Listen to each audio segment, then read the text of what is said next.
On this vote, the yeas are 311, the nays are 114, with 2 recorded as present. 2/3 voting in the affirmative, the resolution is adopted, and a motion to reconsider is laid upon the table. The clerk will notify the governor of the state of New York of the action of the House. Under Clause 5D of Rule 20, the chair announces to the House that in light of the expulsion of the gentleman from New York, Mr. Santos, the whole number of the House is now 434. Down goes George Santos. Good news, arguably, for the country, although Speaker of the House Mike Johnson seems a tad depressed at that. Like, I haven't seen him this sad since he saw just like LGBT people living their life happy and free, and it just got to him. He's not happy about this. Well, look, there's a lot to not be happy about necessarily. The fact that it took 3 tries to expel George Santos from the House, that's a lot. It took years of lies. It took many alleged crimes, which are still now being investigated, but whatever. He's gone. Not from our lives, not from our hearts perhaps, but from the House at the very least. And that makes him just the 6th member to be expelled from the US House in US history. The first member to be ousted in more than 2 decades, although I'm gonna make the bold prediction that I don't think it's gonna take 2 more decades to do it again. Of the 5 members who've been expelled previously, 3 were expelled for fighting for the Confederacy during the Civil War. Unlikely to be joined by any more in the future, although perhaps some people who are big fans of the Confederacy, I suppose. The last actually to be expelled was James Trafficant back in 2002 after being convicted of several crimes, including bribery. So a financial crime and having to do with campaign finance, which George Santos is wrapped up in many crimes like that. So he was expelled before those can be finally adjudicated, but that will come at some point. We will know the truth of these various crimes. I want to give you the breakdown of the actual vote because it was not unanimous. A total of 311 members of the House did vote to expel George Santos, including 105 Republicans. 114 voted against the expulsion, with 2 members recording themselves as present. 2 Democrats, by the way, also voted against expelling him. So many Republicans did, to their credit, vote to expel George Santos, but not the majority of the caucus, which seems like an important threshold, at least for perhaps political ads to come. We have a lot more on this, including what is actually gonna happen to fill that seat. But Yaz, I wanna start with you. Did you expect this to happen, and what's your reaction to him being expelled? Yeah, I actually did kind of expect it to happen, which is unusual for me because whenever these things happen, I always assume that whatever probably should happen will not happen. So I was pleasantly surprised. George Santos, though, whenever I see him on the screen, it feels like I'm watching an episode of Veep or something like that, or Parks and Rec. He doesn't feel like a real person to me. He's very much on all the time. He knows that he's a character. He knows that all of America is kind of talking about him too, and he really seems to revel in that position, which I mean, good for him, I guess. And if you just pull out some of the quotes from the things that he's been saying in the media to the press in over the last couple of days, it sounds like something like a Bond villain or like a Batman villain would say. Like if he's not already a villain, this is definitely his origin story. So very excited to see where George Santos goes from here. I think that this is just the beginning of a very illustrious celebrity career for George Santos. Sure, he's gonna go to prison for a couple of years at least, but he'll come out and he'll just do his thing on TikTok or whatever. But me, every time I see George Santos, I think of da-na-na-na, making my way downtown. Like he's just always in another world somewhere. You know what I'm saying? Like it's just da-na-na-na, da-na-na-na, like every time he walks past. But honestly, we're all lucky, at least to our knowledge, that George Santos isn't violent because he's really somewhere else. Like George Santos is more of an egregious liar than even Donald Trump. And like when you look at a lot of people who lie, whether they're politicians or in business, their lies are still practical. Like they make sense. George Santos just wakes up and he's 50 different people throughout the day. You got to keep in mind it's only 24 hours in the day, so that's a whole lot of switching up. But I think the big thing is, one, this man actually got into Congress, so I think there's something to look at there. But I think overall he's fun. He's just so much fun. He's playing the victim, and That's true. A certain type of fun, and there are different types, perhaps, for those he defrauded, not as fun. But I agree with you that he has a celebrity career ahead of him. I think maybe some fun will come from that. So really fast to both of you, what do you think his costume will be on The Masked Singer? Barney the dinosaur. I don't know. That's the first thing that came to my mind. I see like what is it, like those big dragons with the flaps on their heads? I don't know why. That's what I see for him. It feels very avant-garde. Like dragon tails. That's what came to my mind. Yeah, something like that. With the little bitty wings. Yeah, sequin. We'll see about that. Yeah. And maybe a Falcor thing. But anyway, for now, he's gone. Along the way, by the way, we gave you the overall breakdown of who supported ousting him, who didn't. All 4 top House GOP leaders, so that's Mike Johnson, the Speaker, Steve Scalise, House Majority Leader, Elise Stefanik, the GOP Conference Chair, and House GOP Whip Tom Emmer, all voted to keep him in Congress. And look, I'm not gonna say that there aren't a couple of reasons why you might do that. They're saying they think it's a bad precedent. And I know it's not only Republicans that think that. Some think that, like Brett Ehrlich on the Damage Report this morning was saying that he thinks you could just wait for him to actually be convicted. I find that semi-compelling. I'm not necessarily sure.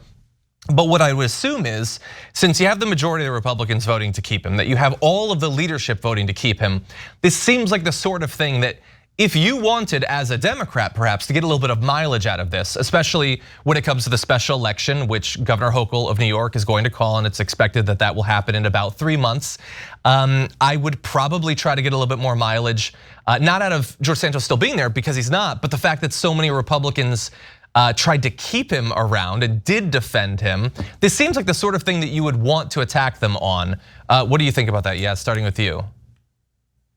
So I was actually on Indisputable yesterday with Sharon Reed, and we were talking about this. Obviously, this was before the vote even happened. And the issue that I had was that there were members of Congress, Republicans and Democrats, who were giving their reasons for why they wanted to vote to expel George Santos. And some of the reasons that they were giving, and they were stating these reasons publicly, those were a little concerning for me. Like, some of the reasons were that it would be politically advantageous for me to get rid of George Santos. And another congressperson from, I think, Tennessee, said that his constituents don't like gay people, so he's just doing the least he can do for his constituents by like getting rid of one more gay person in Congress. And I think if you're going to have something like an expulsion of a member of Congress, somebody who was voted into Congress, despite the fact that he lied all over his resume to get voted in, the fact is he did win his election. If you're gonna start expelling Congress people, I kind of see Brett's point that like maybe we should have waited for these investigations to happen. Maybe we should have waited for some kind of conviction. I am a little concerned about where this could lead going forward. Jackson? Well, I think there's definitely a lot of merit to that in terms of precedents being set, with the election being basically a few months from now, he could get voted out. But in my opinion, if you're going to kick anybody out of Congress, I guess it should be him. Just because, in terms of lines that were crossed, he crossed all of them. Not just his family history, where he came from and stuff like that, but literally like stealing money from constituents beyond the donation limit, thousands of dollars, including members in Congress. I can't recall the guy's name, but he sent out a letter to Republican representatives, and he was like, he ended up stealing money from me and my mother and like hundreds of other people. So it's just like, if there's going to be anybody, I guess it should be him. But like for the Republicans who are defending him, it's just kind of like, sometimes you got to bend your principles a little bit, because when you're so principled that there's no room for nuance, it's like, okay, you're fully you know what, because are you a robot or are you a thinking human being? But again, George Santos is just a special case, a reflection of the USA, and he's just a fun guy. He's just so much fun. You were referencing there Representative Max Miller, who had himself and his mother had been allegedly robbed by the congressman, as well as so many other people. And little bit of respect to George Santos for ripping off so many Republicans. You got to give him a little bit of respect for that. But yeah, it's the big reminder that like when he does this, or when Donald Trump uses like tricky bazooky ways to get people to sign up for like recurring donations, he's not ripping off commies. He's not ripping off lefties, Antifa. He's robbing devoted MAGA people. Such a weird way to go, and very rarely seems to hurt them in their standing amongst that group. It's a weird way that the world works. I want to jump ahead to graphic 5 though, and move this along a little bit. George Santos, in anticipation, I guess, of his coming expulsion, had been super defiant in the final days, saying, "I will not stand by quietly. The people of the 3rd District of New York sent me here. If they want me out, they're gonna have to go silence those people and take the hard vote," which I guess for some was hard because they voted to keep him. But it wasn't just sort of warning them. There was also like kind of the implication of revenge, I guess, saying this will haunt them in the future where mere allegations are sufficient to have members removed from Congress when duly elected by their people. This is bullying. It's all theater. It's theater for the cameras. It's theater for the microphones and theater for the American people. And George Santos is not interested in theater except for the Broadway show that he lied about having produced, the Spider-Man one. He liked that theater, but he doesn't like this theater, I suppose. Mere allegations. He's not technically wrong, I guess. I mean, there does seem to be quite a bit of evidence for the wire fraud and the theft and all of that stuff. He's facing 24 federal charges, so mere is pulling a lot of weight there, I guess. And look, if it was just a rumor of a crime that had led to him being expelled from Congress, I think many more people would have a problem with that. And that's not hypothetical. In the 2 previous votes to expel him, many Democrats had not signed on. Representative Jamie Raskin, for instance, saying specifically because we're not gonna do this just based off of hearsay. But it's not mere allegations. The ethics committee did an investigation. They looked into this and they believe that there's compelling evidence that he used every single means that he could identify to rob people. And then on top of that, it's the lies, which of course drives so much of the conversation around this. If you don't recall some of them, here's a bit of a reminder. My name's George Santos. I'm from New York City.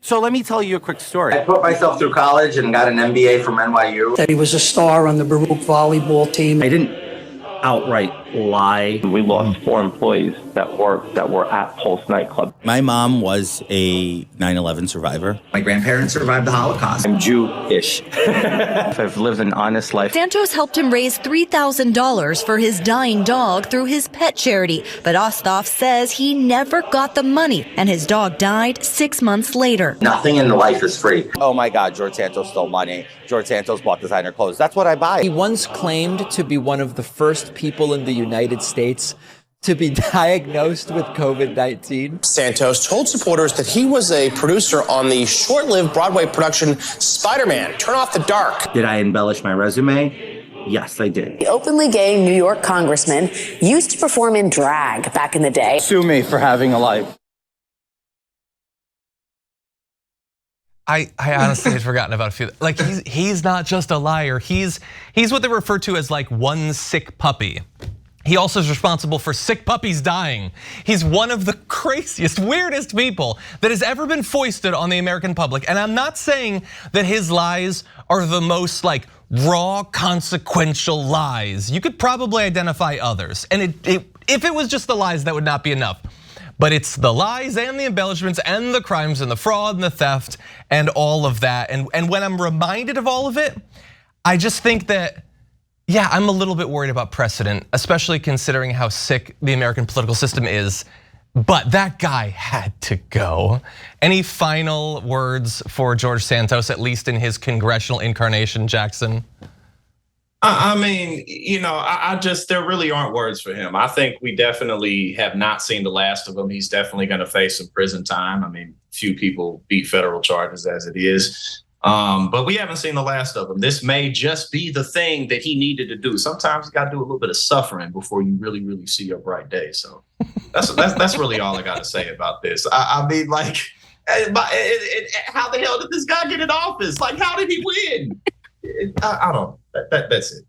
Yeah, the Spider-Man musical thing is a little perplexing for me. That musical was a train wreck. I think the lead actor, who I think it was Reeve Carney, he ended up in like Like he had physical abuse all over him just from doing that show, and they had to shut it down.